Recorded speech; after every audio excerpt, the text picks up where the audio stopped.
Bienvenue dans les podcasts d'Envie de Lumière.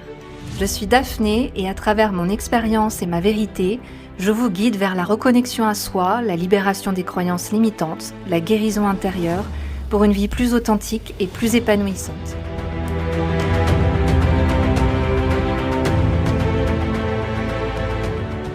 Bonjour à tous, bienvenue dans ce nouveau podcast. Alors pour ceux qui me suivent, vous avez pu voir que j'ai clôturé une série de plusieurs épisodes qui étaient les tout premiers podcasts et qui avaient pour thématique se reconnecter à son âme. Des podcasts dans lesquels j'ai essayé de me présenter un petit peu à travers le partage de mon expérience de transformation, de reconnexion à moi, à travers certaines épreuves que j'ai pu traverser et vous partager aussi des clés de compréhension que j'ai pu extirper de tout ce que j'ai vécu. Donc aujourd'hui, j'ai envie de continuer à partager avec vous ce que je peux conscientiser sur ma petite route parce que je vois que ça vous parle, que ça vous aide.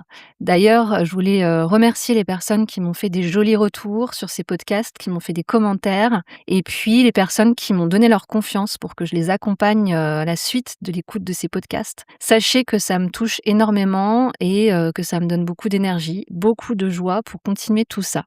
Alors, à partir de maintenant, je pense que je vais essayer soit de traiter certains sujets centraux, généraux dans le développement personnel et spirituel. Le but étant de vous transmettre ma vision des choses, mon expérience, mon point de vue, mon authenticité, mon honnêteté aussi par rapport à certains sujets. Ou alors, je vous partagerai aussi des prises de conscience du moment présent en fonction de ce que je serai en train de vivre. Et puis aussi, et surtout, si vous avez envie que je traite des sujets ou des questionnements que vous avez, si vous rencontrez des difficultés dans votre vie, n'hésitez pas à me faire part de vos idées, de vos envies, de vos besoins. C'est tout à fait bienvenu et même au contraire, au moins, je serai sûre de traiter des sujets qui vous intéressent.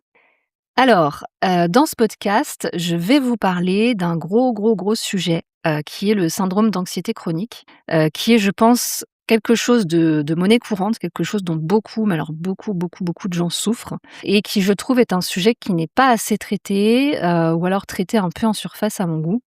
Et c'est dommage parce que c'est une chose avec laquelle beaucoup de gens doivent dealer au quotidien. C'est aussi mon cas. Donc voilà, c'est une part de moi que je prends de plus en plus au sérieux dans ma vie, que je mets le plus possible en conscience, que j'apprends petit à petit à accompagner et à calmer. Donc j'ai envie de vous partager un peu mes réflexions sur ce sujet, en espérant que ça puisse aussi vous aider.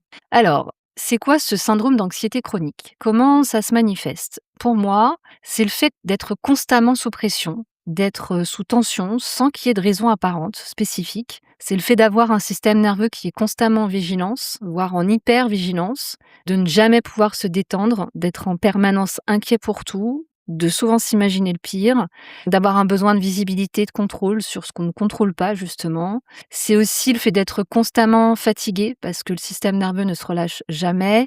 C'est se sentir seul parce qu'on peut vite être jugé comme quelqu'un qui se prend beaucoup la tête, quelqu'un de compliqué, alors que c'est un petit peu plus complexe que ça. C'est aussi des symptômes physiques, comme des troubles du sommeil, des troubles de la digestion, des douleurs chroniques, etc. Il y a plein de symptômes physiques aussi qui peuvent s'associer à ce syndrome. Voilà, ça peut être un sentiment de rouler depuis très longtemps avec le frein à main, de sentir qu'il y a comme un grain de sable dans la machinerie qui nous empêche de rouler tranquillement. Et ce qui est un peu paradoxal, c'est qu'on est tellement habitué à être comme ça. C'est un fonctionnement qui est presque devenu normal parfois parce que cette anxiété, elle dure souvent depuis l'enfance. Donc en fait, on s'en rend plus compte. On se rend plus compte que c'est pas normal. On se rend compte que c'est notre personnalité, que c'est comme ça, qu'on est comme ça. On n'a pas conscience qu'on vit juste dans un état de dérégulation permanente du système nerveux et qu'on peut agir dessus.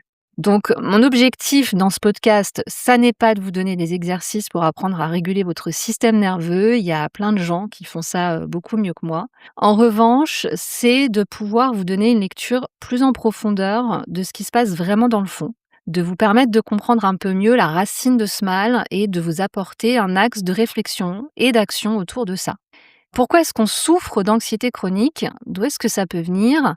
Autant c'est tout à fait normal d'avoir du stress de manière ponctuelle. Notre système nerveux, il est fait pour gérer des situations de peur ou des situations de danger de manière temporaire. Mais on n'est pas fait pour vivre dans un état permanent, quasi permanent d'insécurité, même si ça peut être une espèce d'insécurité un peu en sourdine comme ça. En fait, ça n'est pas normal. Et ça prouve que ce côté chronique prouve que c'est absolument pas une normalité. et qu'il y a évidemment des causes sous-jacentes. Bien sûr, je vais vous ramener au facteur originel de tout ça, c'est-à-dire à la période de l'enfance, à la période pendant laquelle le système nerveux est en pleine construction, le cerveau, les conditionnements, les réflexes de survie relationnelle, etc. Et par conséquent, c'est aussi la période dans laquelle on construit sa relation avec la vie, c'est-à-dire sa perception de ce qu'est la vie, de comment réagir face à ce que la vie nous donne à traverser. Et naturellement, ça va dépendre de nos parents, ça va dépendre de nos personnes ressources, que ça soit, dans la manière dont ils nous auront traités, de la manière dont ils auront accompagné notre monde émotionnel d'enfant, mais aussi pour beaucoup, ça dépendra de la manière dont eux auront réagi face à la vie, de quoi finalement on aura été spectateur, puisque en tant qu'enfant, on est les premiers témoins et surtout on est des éponges en pleine absorption de tout ce qui se passe autour de nous, sans en avoir conscience, hein. On n'a pas de grille de lecture quand on est enfant de ce qui se vit réellement. Donc on prend toute la matière, qu'on perçoit, qu'on reçoit, qu'on ressent et on se construit notre propre cartographie du monde à partir de tout ça. Et donc, mon point de vue, alors je ne dis pas que c'est que ça, mais en tout cas pour moi, l'une des causes majeures de ce problème, c'est que, quand on n'a pas reçu un enseignement très positif de ce qu'est la vie, soit parce que, par exemple, on a des parents qui sont eux-mêmes très insécurisés, dès qu'il arrive un pépin à gérer, ou des parents qui se victimisent énormément, toujours la faute des autres ou la faute à pas de chance, et puis l'idée que, on peut rien faire face à telle ou telle situation. Enfin, en tout cas, si on perçoit l'idée que quand il y a un problème, il y a pas de solution, qu'il va falloir subir, que la vie est une contrainte, qu'on n'a pas le choix, en fait, on va pas vraiment pouvoir construire l'idée qu'on peut faire confiance à la vie. Et on va soi-même commencer à utiliser les mêmes ressources dysfonctionnelles pour faire face à ce qu'on va vivre. De la même manière que, si malheureusement on n'est pas accompagné dans ses émotions, dans ses insécurités en tant qu'enfant, ou aussi pour beaucoup si on n'est pas correctement reconnu dans sa valeur, si on n'est pas légitimé dans sa place d'enfant, si, par exemple on est parentifié comme on dit aujourd'hui, c'est-à-dire qu'on se retrouve à porter émotionnellement son propre parent défaillant, si on se retrouve à compenser ce qui n'est pas là. D'une manière générale, si on sent pas de façon assez manifeste l'amour de son parent, sa reconnaissance, son respect, sa protection, on va pas avoir les ressources nécessaires pour avoir confiance en soi et donc pouvoir avancer dans le monde en sécurité. Il faut comprendre d'une manière plus profonde et plus spirituelle que cette situation, elle nous coupe de la notion du sacré, du divin, puisque c'est le fait d'expérimenter qu'on est en sécurité, qu'on reçoit des ressources, qu'on est aimé, on se sent soutenu, qui permet de se construire une foi en la vie et donc de reconnaître, de sentir, une guidance, une forme d'abondance naturelle, d'expérimenter qu'il y a une logique dans les lois du vivant, qu'il y a quelque chose à quoi on se sent raccroché, auquel on peut se raccrocher, qu'il y a quelque chose de plus grand que nous, en fait, auquel on peut faire confiance et qui permet de se sentir en sécurité et serein, quoi qu'il arrive. Ce qui n'est pas le cas, malheureusement, quand on n'a pas pu expérimenter ça enfant. Ça laisse une espèce de faille qu'il faut, effectivement reprendre en charge et reconstruire plus tard. Donc, vous l'avez compris, pour moi, l'une des raisons qui font qu'on tombe dans de l'anxiété chronique, c'est principalement lié au fait d'avoir vécu dans un contexte très insécure, dans un contexte familial assez dysfonctionnel, dans un moment où, on construit son système nerveux et donc on engramme des données qui sont celles dont on va se servir ensuite pour construire sa vie et aller dans le monde. Et quand ce système dit: «La vie, c'est dangereux, c'est risqué, c'est douloureux, c'est limitant» et quand on doit être en hypervigilance dans l'espace où on est censé se sentir le plus en sécurité, et par transposition, on continue à vivre la même chose une fois adulte dans son rapport au monde. D'ailleurs, j'ai un ami il y a pas longtemps, qui m'a dit cette phrase que j'ai trouvée, très, très représentative.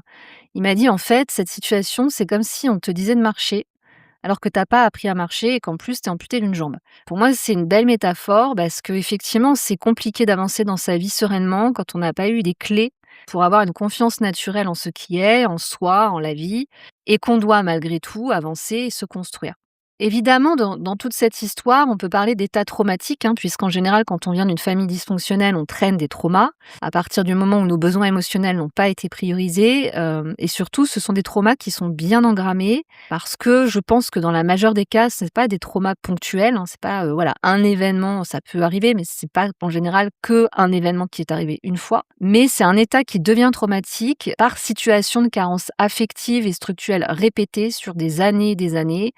Et c'est pour ça, hein, qu'on peut mettre des années aussi à se rendre compte qu'on souffre de quelque chose qui n'est pas normal et que non, ça n'est pas notre tempérament ou notre personnalité d'être quelqu'un d'anxieux. C'est pas notre personnalité, hein, qui fait qu'on se pose 15 000 questions sur tout le temps, qui fait qu'on a du mal à s'adapter au moindre changement, qui fait qu'on a peur de beaucoup de choses et des choses qui peuvent être jugées absurdes, hein, à l'extérieur. C'est pas notre personnalité non plus si on s'imagine le pire plutôt que d'être capable de relativiser, qu'on peut avoir besoin de contrôler au maximum les choses pour se sentir en sécurité. Je pense néanmoins que dans le même environnement dysfonctionnel, plusieurs enfants d'une même fratrie peuvent développer différentes ressources pour s'en sortir. Il y a des personnes qui parviennent à mettre davantage leurs émotions de côté.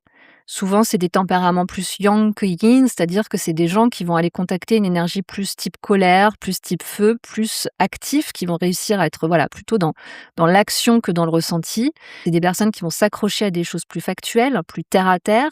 Et là, c'est en effet un trait de personnalité. Ça ne veut pas dire qu'il n'y a pas, dans ce cas, des choses à traiter, hein, parce que ce sont les mêmes troubles qu'ils ont vécus. Mais je pense que l'anxiété se retrouve plus facilement chez des personnes qui ont une capacité moindre à mettre un couvercle sur leur sensibilité, sur leur ressenti. Et c'est pas une critique, parce que c'est mon cas.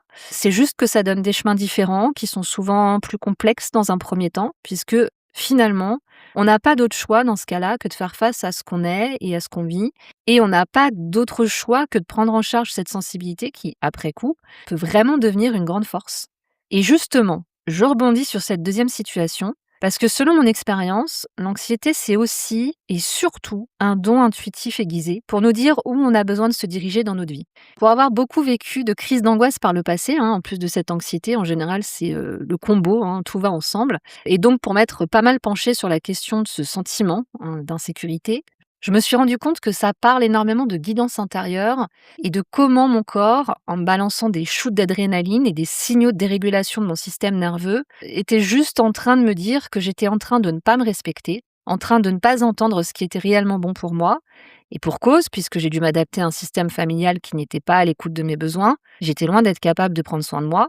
Et ça a pu se prouver dans des petites choses, hein, dans des choses subtiles. Par exemple, le fait de prendre le temps de faire quelque chose plutôt que de le faire dans le stress, dans l'urgence. Et en changeant ça, j'ai commencé à sentir que quand je faisais des choses à mon rythme, mon système nerveux se détendait et que le monde allait pas s'écrouler si je décidais d'être maîtresse de mon rythme de vie au lieu de me laisser emporter par un rythme extérieur à moi. Donc ça m'a permis de remettre les choses, on va dire, à leur place. Donc pour moi, l'anxiété, ça a aussi son pendant lumineux, ça a vraiment son pendant de résilience, parce que si on la considère comme une partenaire au lieu de la voir comme une ennemie, comme quelque chose d'anormal qui ne devrait pas être en nous, à ce moment-là, elle nous guide. Elle nous apprend à la fois à sentir ce dont on a besoin et aussi, surtout, ce qui n'est pas pour nous. Pour moi, vous avez deux grosses pistes d'exploration si vous souffrez d'anxiété chronique, qui sont finalement tout à fait liées l'une à l'autre, hein, l'une étant un peu la conséquence de l'autre. C'est-à-dire que dans le cas où on a dû s'adapter à un environnement qui n'était pas fait pour nous, dans un environnement qui ne répondait pas à nos besoins émotionnels fondamentaux, où du coup on n'a pas pu faire une expérience saine, stable et pérenne de la sécurité, dans une situation dans laquelle on n'a pas pu se développer sereinement à partir de ressources puissantes, hein, pour se construire d'une manière bien ancrée, bien stable. Et donc dans le cas où bien souvent on a continué à se créer une vie inadaptée à nos besoins, parce qu'on se dit que c'est pas possible, qu'on ne peut pas changer les choses, alors on développe de l'anxiété parce que c'est la manière que trouve notre corps pour nous dire: change quelque chose dans ta vie, dans ta manière de te traiter, de gérer ton quotidien, ta relation aux autres, ta relation à ta famille, à ton conjoint, etc., etc. Et en parallèle, quand on est dans cet état d'hypervigilance, parce qu'on se sent insécure et qu'on développe aussi cette hypersensibilité, cette hypersensorialité, parce qu'on est tout le temps sur le qui-vive, même de manière inconsciente, hein, au bout d'un moment on s'en rend plus compte, qu'on apprend à tout analyser pour sa survie émotionnelle, c'est à la fois un poison, parce que du coup c'est vrai qu'on n'est jamais au repos, mais on a aussi du coup une intuition très très fine, surdéveloppée, qui est aussi une résilience parce que ça nous permet de savoir très vite, de sentir très vite les choses, les enjeux, hein, dans une situation, dans une relation. On a une analyse qui est très rapide, hein, de tout ce qui nous entoure. Et donc, si on apprend petit à petit à légitimer, à donner toute sa valeur à ses ressentis au lieu de les rejeter, ça devient un outil très aiguisé, très puissant de guidance et ça, ça c'est génial, voilà. Et d'ailleurs dans ma réflexion, j'en suis arrivée à la conclusion que les gens hypersensibles, alors je parle de la vraie hypersensibilité parce que maintenant, voilà, tout le monde se dit hypersensible pour un oui ou pour un non. Non, là je vous parle vraiment des vrais hypersensibles dont la plupart d'ailleurs vous diront que, s'ils pouvaient ne pas l'être, leur vie serait plus facile. Je pense que cette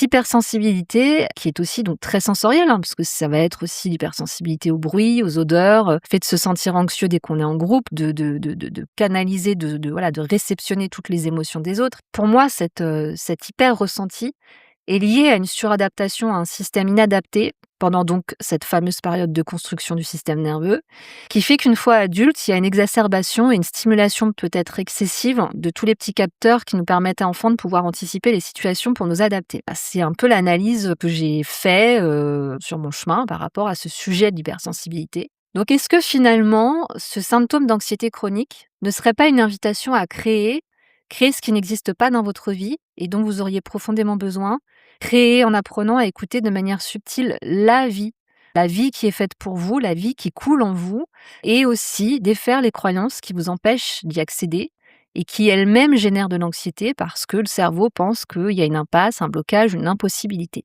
Donc je dirais que c'est très important de comprendre un peu son histoire, de la conscientiser, d'être au clair sur l'origine de son anxiété, parce que quoi qu'on vous dise, il y a toujours une explication, on n'est pas anxieux sans raison et ça permet aussi de se déculpabiliser, de pouvoir se détacher du regard de l'autre. Parce que ça aussi, il faut le dire, il peut y avoir un côté, double peine dans l'anxiété, dans le sens où, déjà, on n'a pas forcément reçu ce dont on aurait eu besoin pour bien tenir sur ses jambes, pour se sentir bien enraciné dans la vie, bien confiant. Donc on marche déjà, d'une manière un peu bancale et en plus, voilà, ça arrive quand même souvent que cette anxiété soit jugée, qu'elle soit rejetée, qu'elle soit critiquée, parce que la vie est plus compliquée pour une personne anxieuse, c'est une réalité. On est beaucoup moins dans le lâcher prise. Ça peut passer par tout un chemin de réflexion, d'inquiétude, de blocage et voilà, effectivement, ça peut devenir assez irritant pour des personnes qui ne comprennent pas.